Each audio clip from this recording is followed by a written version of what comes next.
किसी भी राष्ट्र को सुचारू रूप से चलाने के लिए संविधान के रूप में एक कानूनी दस्तावेज की जरूरत होती है जो सर्वमान्य हो।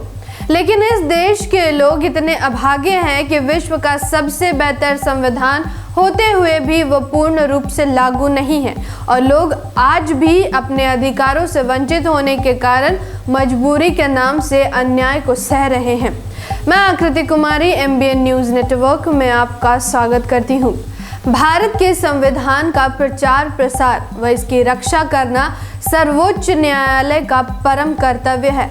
संविधान ने सर्वोच्च न्यायालय को इतनी ताकत दी है कि वह संसद द्वारा निर्मित ऐसी प्रत्येक विधि को अवैध घोषित कर सकता है जो संविधान के विरुद्ध हो। इस प्रकार वह संविधान की प्रभुता सर्वोच्च की रक्षा करता है। सर्वोच्च न्यायालय को नागरिकों के मौलिक अधिकारों का रक्षक भी माना जाता है, लेकिन संविधान लागू होने के 7 दशक बाद भी लोग अपने मौलिक अधिकारों से वंचित दिखाई देते हैं। अगर हम भारतीय संविधान के अनुच्छेद 14 पर गौर करें तो उसमें इस देश के प्रत्येक नागरिकों को कानून के समक्ष समानता का अधिकार दिया गया है, जो 6 मौलिक अधिकारों में से एक है। लेकिन आज सच्चाई से सब वाकिफ हैं कि इस देश की कानून देश के नागरिकों से कितनी समानता का भाव रखती है।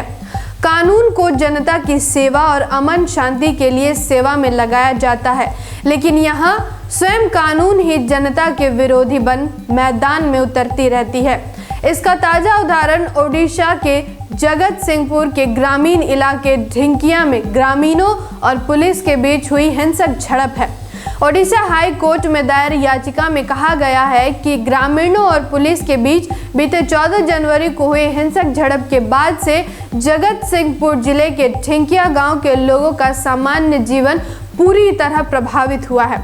आरोप है कि ढिंकिया में प्रस्तावित JSW स्टील प्लांट पर पान के खेतों को नष्ट करने का विरोध कर रहे ग्रामीणों की पुलिस ने बर्बरतापूर्वक पिटाई की थी। याचिका में कहा गया कि कई ग्रामीण अभी भी पास के जंगलों में छिपे हुए हैं और अपने घर लौटने का साहस नहीं जुटा पा रहे हैं। इस झड़प में बच्चों, महिलाओं और बुजुर्ग व्यक्तियों सहित 40 ग्रामीण घायल हुए हैं। इसके साथ ही 5 पुलिसकर्मी भी घायल हुए हैं। एक अन्य याचिका में पुलिस और जिला प्रशासन द्वारा ज्यादती का आरोप लगाया गया है और हाई कोर्ट से आग्रह किया गया है कि वे सरकार को ढिंकिया से पुलिस बल हटाने का निर्देश दे।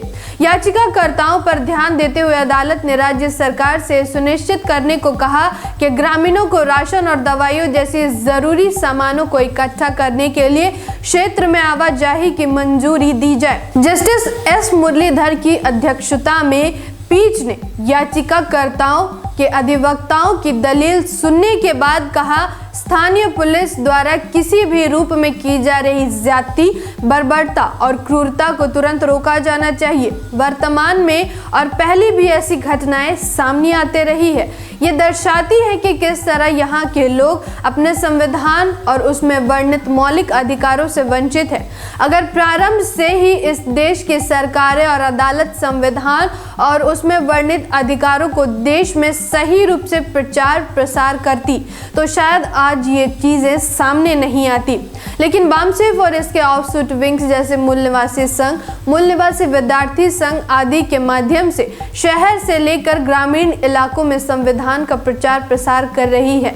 इसके कार्यकर्ता अपने तन, मन और धन से संविधान के प्रति लोगों को गांव-गांव, घर-घर जाकर जागरूक कर रहे हैं। जो काम बामसेफ पिछले 30-40 सालों से कर रही है, अगर वो काम देश को चलाने वाली अंगे करती तो शायद वर्तमान का दृश्य कुछ और ही होता। फिर लौटूंगे कैसे ही महत्वपूर्ण विश्लेषण के साथ। धन्यवाद। जय संविधान, जय भारत।